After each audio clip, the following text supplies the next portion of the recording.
Sasampahan ng ethics complaint si Cavite 4th District Representative Kiko Barzaga ng dati niyang partido na National Unity Party.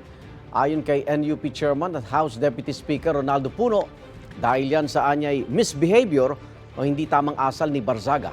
Pinakita ni Puno ang ilang online post si Barzaga na magiging basehan ng ethics complaint gaya ng umano'y kalaswaan. Pati pambabastos sa ilang opisyal ng gobyerno. Meron ding ilang posts na tila nag-uudyok na sunugin ang kamera na may tuturing daw na inciting to sedition. Sa sesyon ng plenaryo kahapon, nag-post din si Barzaga ng video na bumabatiko sa kamera. Kayo po na nakaupo, subukan nyo namang tumayo.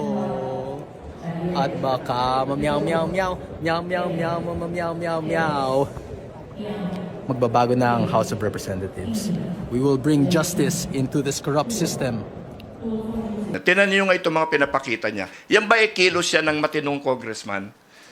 Yan ba yung papayagan natin? We want to establish standards of behavior that will apply to everyone. And if you get to Congress, you are presumed to be sound of mind. Sa isang Facebook post, sinabi ni Barzaga na nagkakamali si Puno dahil siya raw ang nananawagan para sa kapayapaan. Masyado na anyang malayo ang loob ni Puno sa ordinaryong tao kaya wala siyang alam sa kayang gawin ng isang inaaping mamamayan para makamit ang hustisya. Sinisikap ang kunin ang pahay ni Barzaga tungkol sa isa sa pang ethics complaint laban sa kanya.